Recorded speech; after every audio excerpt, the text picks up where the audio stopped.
further information, it's a podcast for cops and magicians. This particular episode, we're going to focus on cops. You're going to hear from the next storyteller, who's a friend of mine, young guy, on the job only for 2 years and then left because cops are dicks.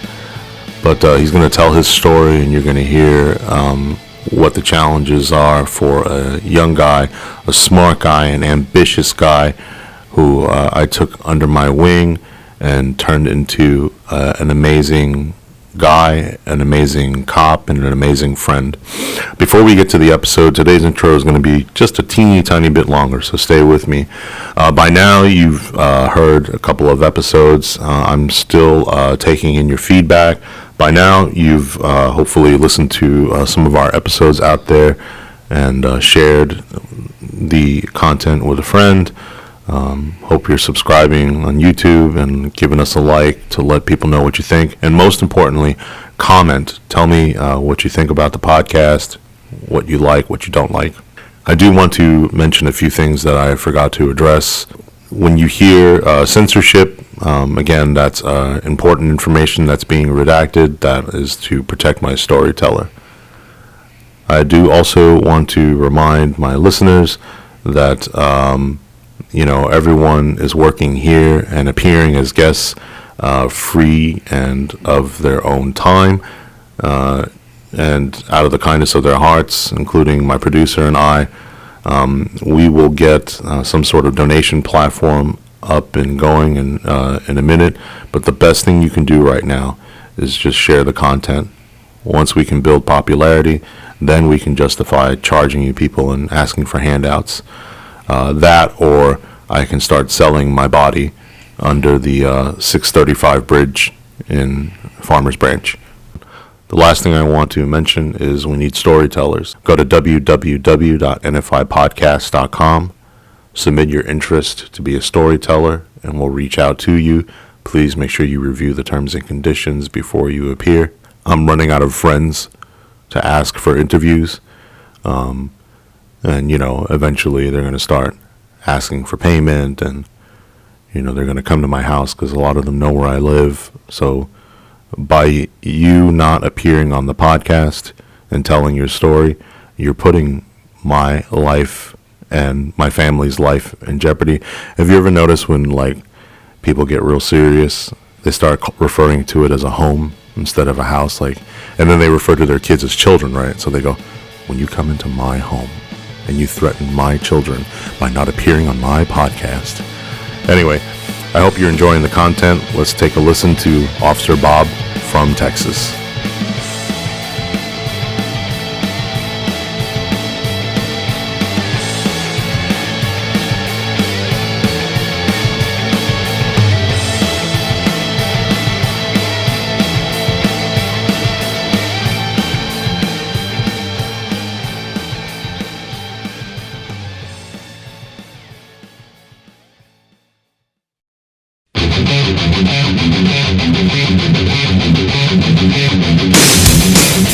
Hi, my name is Officer Bob, or former Officer Bob. I was a police officer for 2 years in Texas.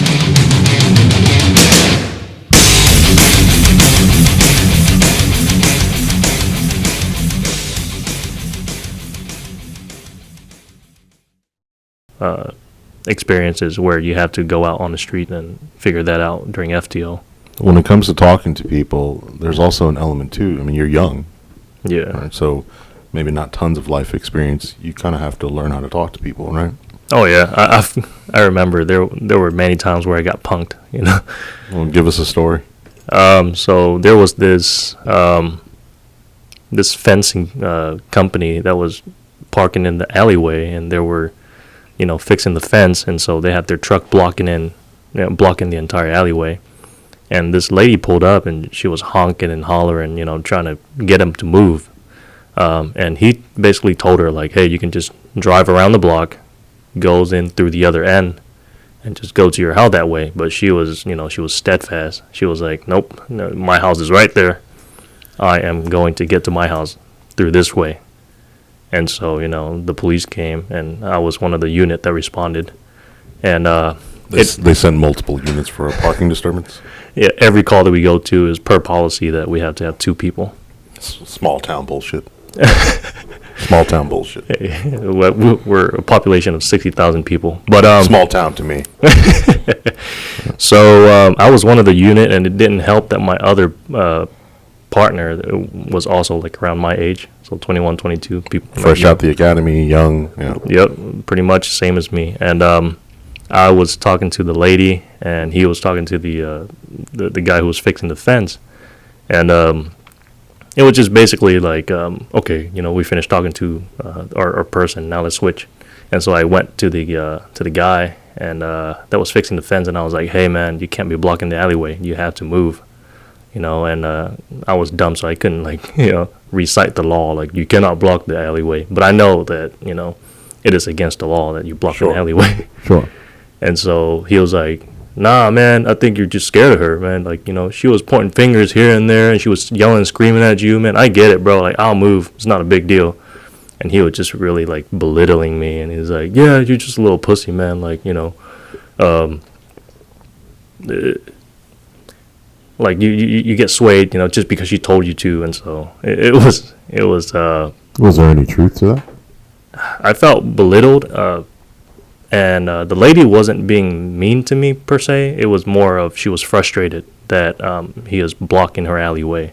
And, of course, this guy, this furniture guy, or whatever he does, this trucker, sees that, and he's like, yeah, fine, I'll move, because you're a little bitch, and you're obviously... Yeah, and then, after we finished with the call, and the normal thing to do is me and my partner door to door, and he said the same thing. He's like, oh, you got punked, that was nice from your partner. Yeah, but it's like fresh out of FTO, the first few calls. How did that inform your future interactions? I mean, you have a baby face, right? You appear young, and so I've always told, I used to tell other officers, I used to tell students, like, you have to find your deficiencies, whatever they may be, and you have to overcompensate. You have to compensate for them in order to overcome those deficiencies. I mean, an officer who isn't particularly large, because you're a tall guy and you're built, but an officer who's small frame, very skinny, people are going to immediately assume, oh, I can fight them. And so in order to compensate for that, I used to tell officers, be the best at what you do. Know the law better than anyone else. Learn some skill or combat skill. Compensate. And so when people see you, young, fresh out of the... Not only do you look new, I mean, I feel like you're going to fucking look like this 10 years from now. Not only do you look new, you are new. How did you compensate for that? I think my biggest influence, especially during the academy, was, during your DWI instructions, how you taught me how DWI is very methodical. You have probable cause to stop them. You look for all the indicators that point to them being intoxicated, and then you conduct SFST, which it's pure. It's very sequential. This, then this. If you have enough evidence, then you hook them up, and It makes sense to me. It definitely empowered me to go out and do my job. Because you're now armed with science. You're armed with a procedure. You're armed with a goal. And so that gives you a little more confidence. Oh, yeah. Like, definitely. I was out there every night just, looking for, like, we call it chicken shit traffic stops. But I would, test my skills, and I would test my SFST skills on, not just like traffic violations, but also public intoxications. Right. I you've heard me say, well, you can use it for PI just as much as, because the standard for intoxication when it comes to PI is the same as it is for DWI. Exactly. And I use that as my, practicing. Practice makes perfect, right? Yeah, and so once I've getting pretty good at it, it really gave me a boost in confidence that how assess the situation, how to make the right decision based on information that you observe, and be confident in your decision that, hey, I made the right decision. I didn't have to like second guess myself. And I think that's what DWI does to great officers. So you kind of took the DWIs. Did you become the guru out there? I wasn't a guru, but I definitely. Let me ask this: what was the department's attitude on DWIs? Let's just say, let me give you a story on this. While I was on training with my first phase FTO, he told me in the car, like, "Hey man, I hate DWI. I was destroyed on the stand on my very first DWI Everybody is arrest." And he just says that, like, I just remember vividly how he described it. He says, I felt this small. Yeah. And he would, hold up his fingers. Yeah, he's like, I felt this small on the stand, man. And, like, it's a harrowing feeling. You're never going to want to be in a courtroom again. And so every chance we get into a DWI encounter or like SFST, what he would do is he would call someone that was more proficient at DWI than him to the scene, and he's like, all right, now watch. And he would make me watch this backup officer conduct SFST. And he's like, all right, now the call is yours, man. You take it away, so he basically, like, push it up to his backup. Did you have a DWI unit? We don't, but on my shift, back when I was in first phase, there was a DWI instructor. But I'm saying you didn't have a specialized unit for catching the DWIs. This is just another officer cleaning the fish that he caught, right? Yep, that's it. No specialized DWI unit. And so what did that speak to you? Did you say, well, yeah, fuck that. I don't want to do DWIs either. Well, when you fresh out of the academy, you're impressionable as I am, or as I was. You're still impressionable. Yeah, definitely. But it really swayed me. I was like, damn, like this DWI is like this giant scary monster that a lot of people just like avoided at all cost. And there were times where he would let me conduct DWI investigation. I would administer SFST, and I would stutter, and I would like trip up. And he would like, okay, this is how you do it. And then he would bomb it just as bad as I did. And then he's like, honey, do you have somebody to call, who you could call and come pick up, like, pick your car up? Or so you give him rides. Yeah, like, and he would tell me to get in that person's car and drive it into that parking lot there.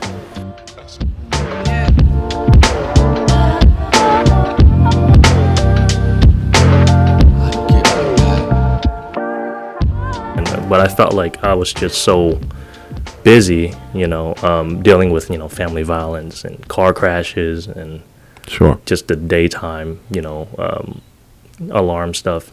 And so I didn't have a lot of time to hone in my DWI skills. So whenever I was out of FTO, I was finally placed on night. And that's when I felt like, okay, let's figure this thing out.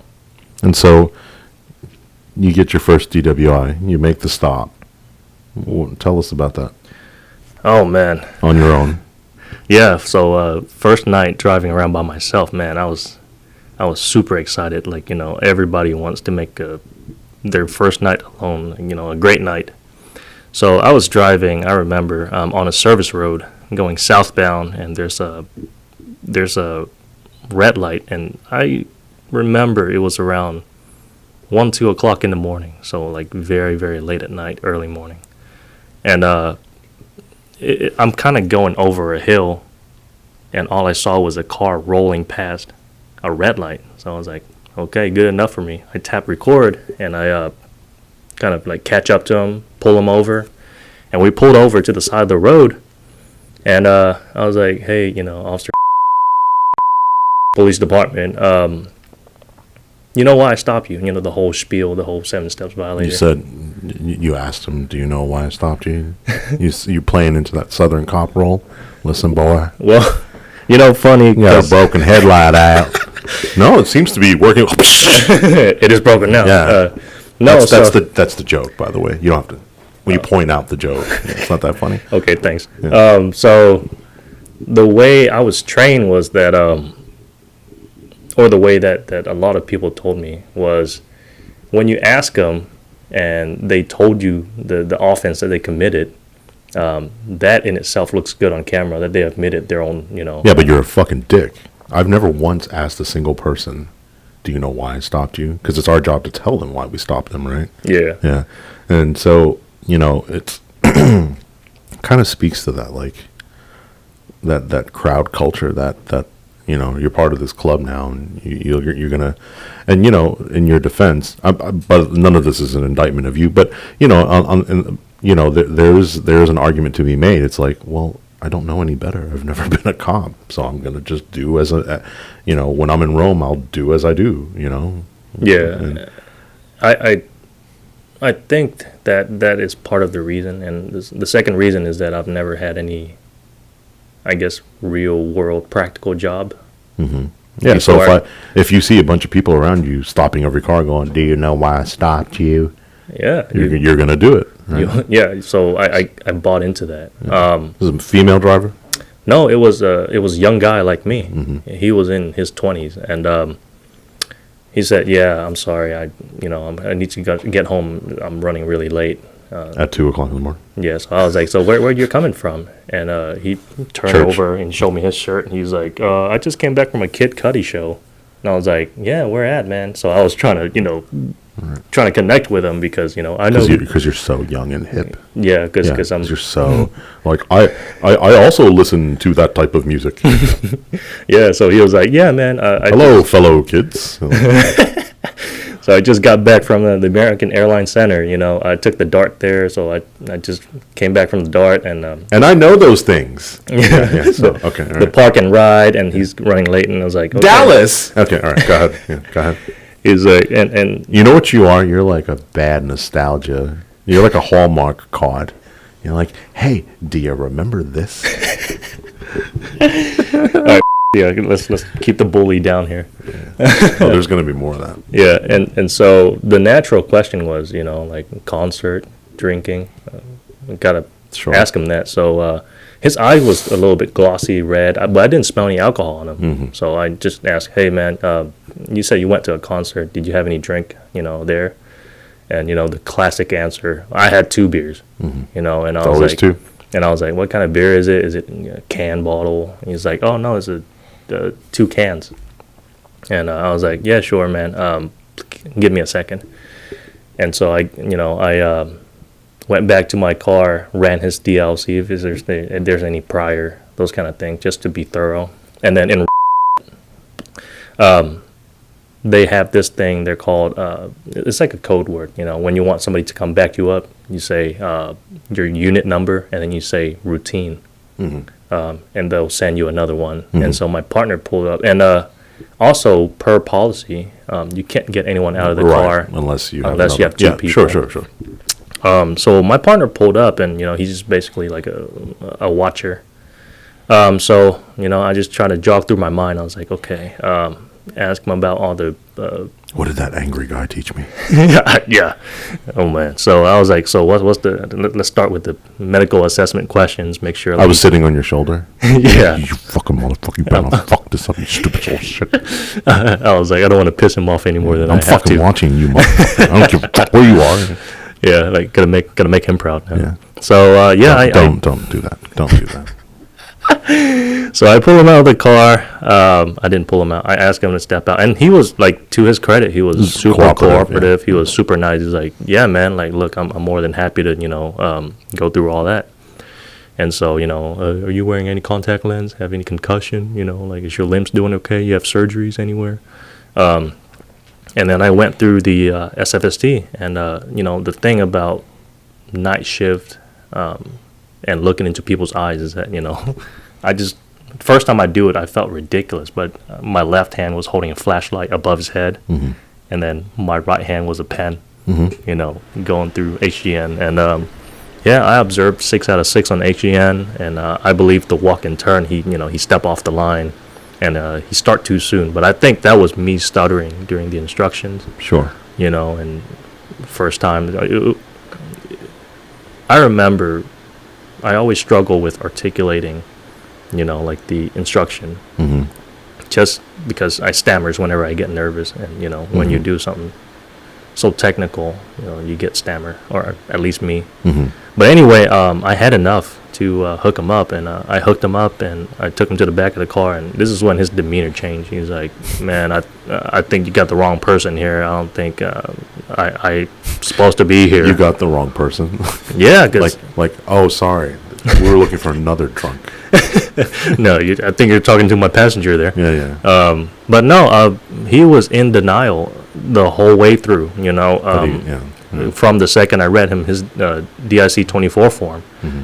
he was like, "Nope, decline. Rejected. Sure. Whatever. I'm not giving you." Was it his first?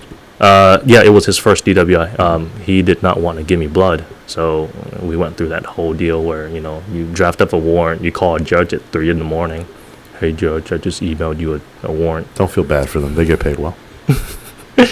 Yeah, so I got it signed, and then even like when we transport him from the jail to the hospital. You did the transport? Yeah. Basically, like I was with him from start to finish. So he was like, "Let me see the copy of the warrant. I don't believe you're doing the right thing here." And then you did the thing that I used to do where I held it in front of them, like, you look with your eyes, not your fingers. No, I wasn't on the job long enough to figure out all those, things. Did you let them see it? But I flipped through it. I was like, okay, here's, my probable cause affidavit. Here's where the judge signs. And, What did he say? He's like, okay. He accepted his fate, but he really wants to make sure that I was crossing my T's and dotting my I's. Mm-hmm. So we went to the hospital, and the nurse there, just being nice, like, "Hey, man, why are you here?" To the AP. And he's like, "I'm not supposed to be here." And I'm like, like just me. I like to stay quiet and just let my body cam record everything. So anyway, that was my first DWI arrest, and his blood results came back, I think, like 3 or 4 weeks later. Mm-hmm. And he was at 0.12, I believe. Yeah, and I felt really proud of myself. What did that feel like? Oh, dude, it's like it's like a victory. It's like that, like what you just said from your previous podcast. Like, I got him. Mm-hmm. Like I got him off the street. I, stopped him from killing a bus filled with orphanage Vietnamese kids. And it felt really good, and that just basically fueled that fire that within me. Like, okay, let's on to the next one.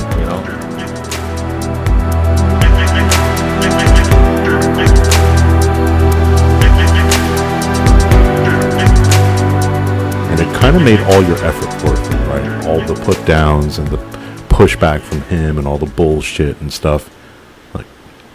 It all makes it worth it. Oh yeah, and like, I can't help but think like, I wonder how he feels about what he said that night now. Oh, he doesn't. That you're not supposed to be here. Like I felt really good of myself, and I'm like, you can say whatever you want, but the blood results don't lie. There's a saying that all defendants think they're innocent until they see the whites of the jurors' eyes. Yeah. In the light of day, things will look a lot different. When you're standing in front of that district county judge, go ahead and talk your bullshit now. What was all that, all that racist stuff you were saying in the car about how I should go back to my country? So, once you get that rush, I mean, do you think there's any other aspect of law enforcement investigations or anything that mirror DWIs? I've always made the argument that DWIs are, so let's run down the list.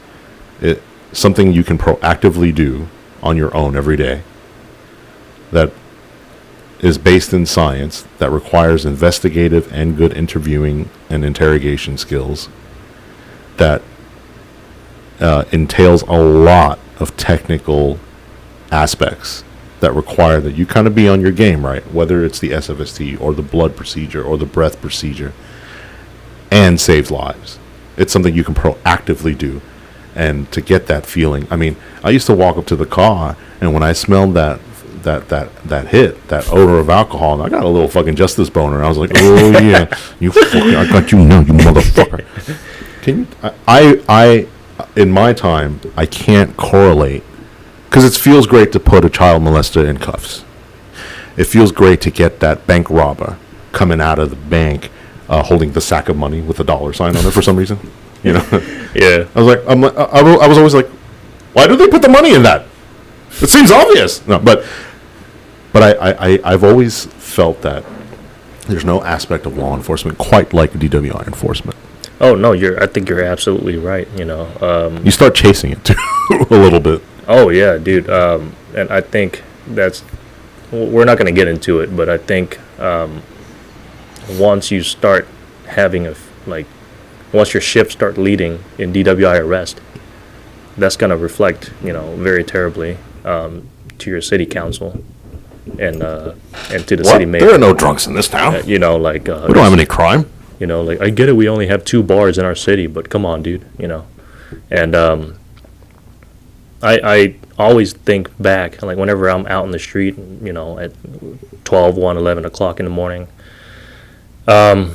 I think about that presentation that you gave during our DWI class in the academy. I remember for the first hour or so, you showed basically scenes of terrible, terrible car accidents. Scenes of police officer getting crashed into. Well, let's say his name, right? Kevin Will of the Houston Police Department, right? Absolutely. Who was hit so hard that he was in 3 pieces on the freeway. And that's what I recalled every single time I was in my police car looking for people who's driving erratically, and anyone who I suspected of DWI. I think of that spiel that you gave us. But Officer Bob, DWIs take so much time, and there's so much paperwork. And it's only for a misdemeanor B.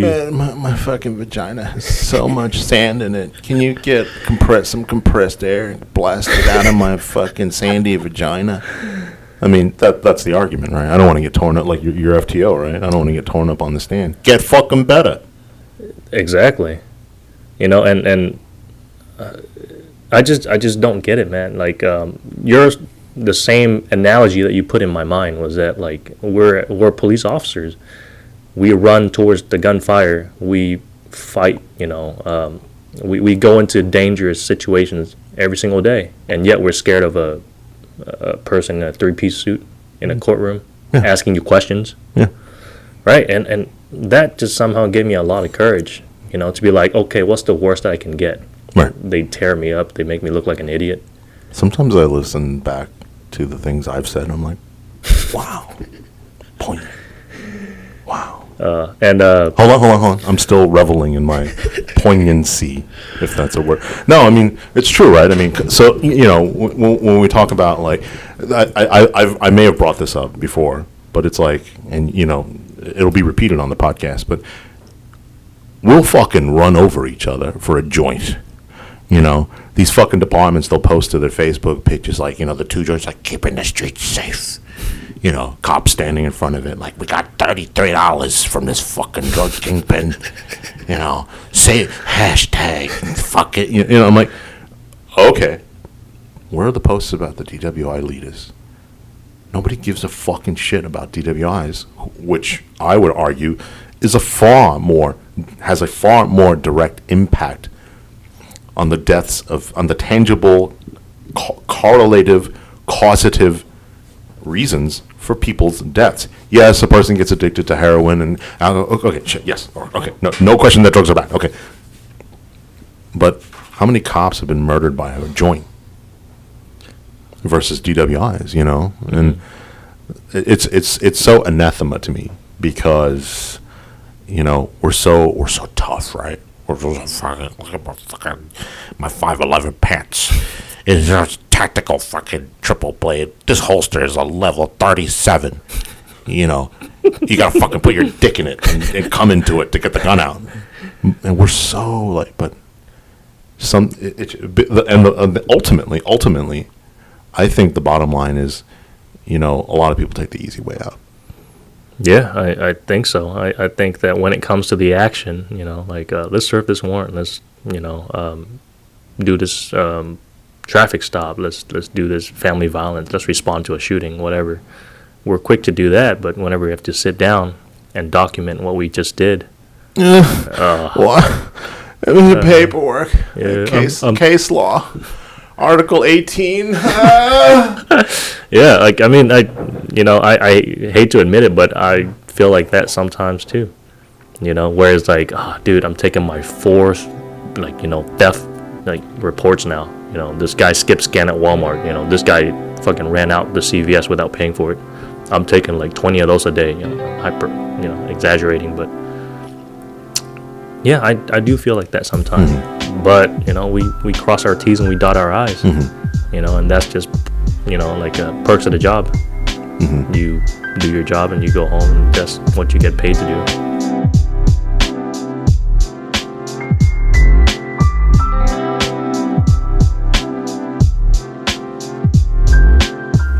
Best arrest you've ever had? Most satisfying? Gave you a just full on. You went from 6 to midnight. Justice boner.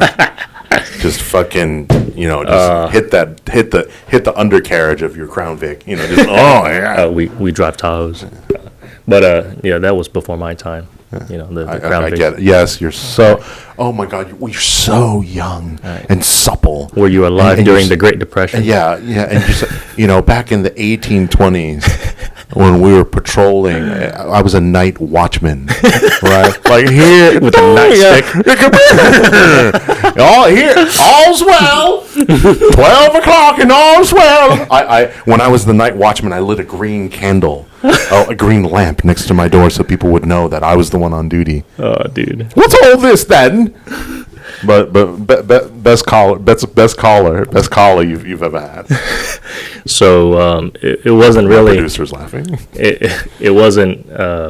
I didn't personally put handcuffs on him. He turned himself in. But I always think about this arrest whenever someone asks me like, what's the most what is the moment where you felt the most satisfaction about your job? So we answered this call where this lady, which is hysterical, she was like, hey, you guys need to come right now. There's a girl who is sunburnt to death, not sunburnt to death, but she was very dehydrated. She was sunburnt.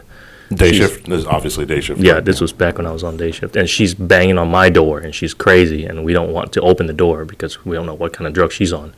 So we responded to there, and I saw this girl. She is, I'd say, 18, 19, 20 years old. And she is hysterical. I mean, like, she looks like she's been outside for, like, she was stuck out in the desert for, like, 20 years. So I gave her some water. I sat her in the back of the car. I was like, hey, what's going on? You first on scene? I was first, me and my FTO, yes. Oh, okay. And I sat her in the back of the car, turned on the AC, and this is, like, I'd say, like, April, May, where the weather gets kind of hot here in Texas. And I would just, turn on the AC, and I ask her, and she's just could not stop crying. She is hysterical. And I just gave her some time, and she's like, she's finally, tell her story in between her hiccups. She told me, like, I was just able to escape my boyfriend's garage. So to make the story shorter is that she met this guy online. He asked her to move in with her, so she did. She moved. It was kind of a sad story because her and her mom were living in hotels and going around different hotels, and so whenever he asked her to move in with him, she did, and everything goes well for the first few months, but then he started becoming very jealous and he started becoming very abusive. Where's the mom? Mom is in another hotel. Wow. Who knows? But basically, this guy became really possessive to a point where he went out, got a shock collar, like for dog training, strap it on her, and crank it up to the max and says, look, if you misbehave or if you don't do what I said, you're going to get shocked. And it went on like this for like weeks. And then, one day she talked back to him and, had a giant meltdown. And he decided to lock her outside.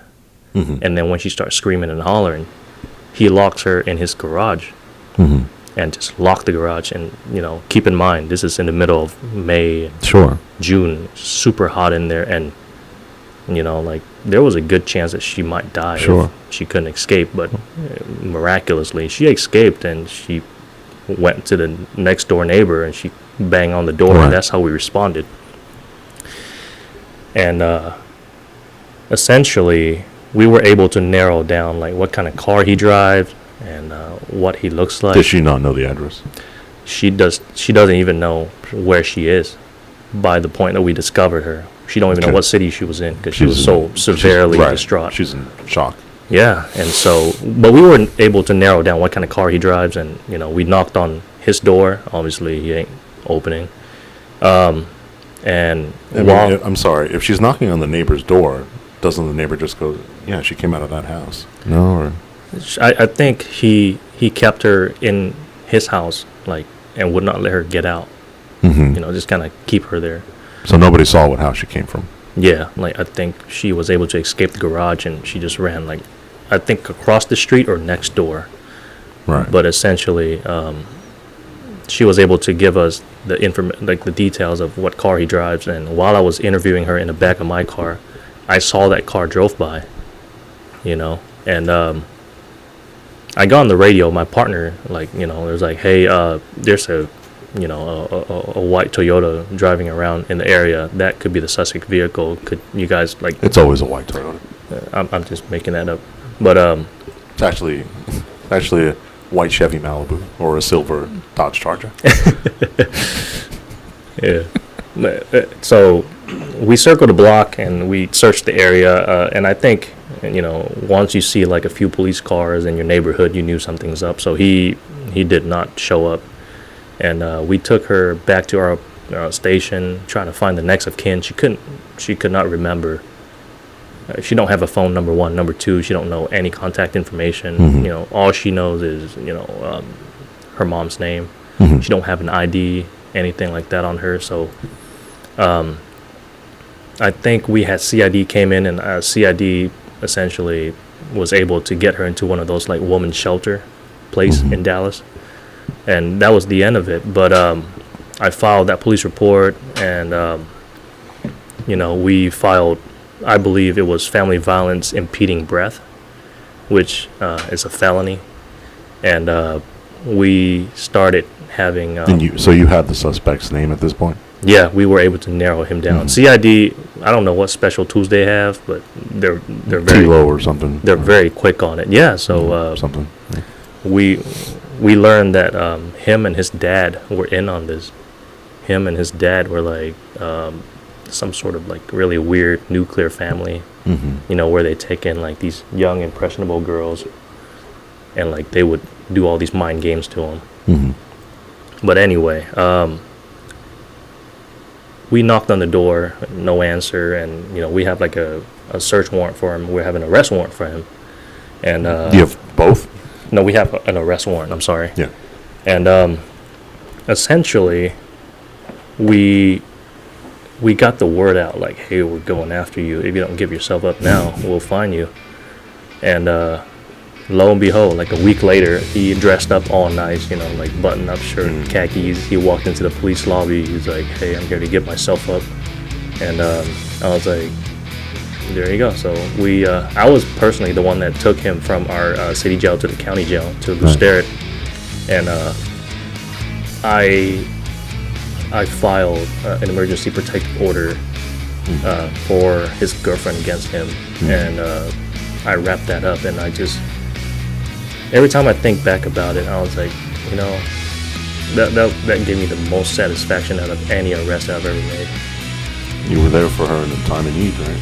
Yeah, I took her, I saved her from that environment, and I made sure that he can't be, anywhere near her.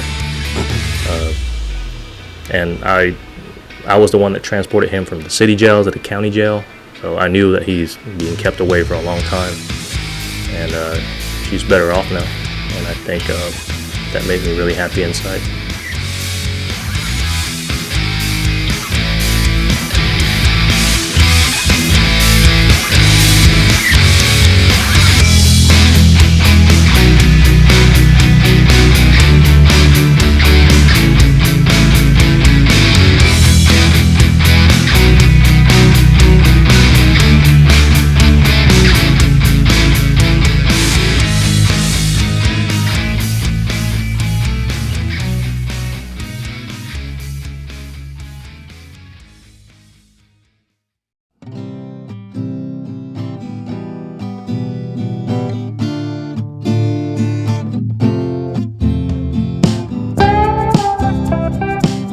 Thanks so much for listening, subscribing, and sharing.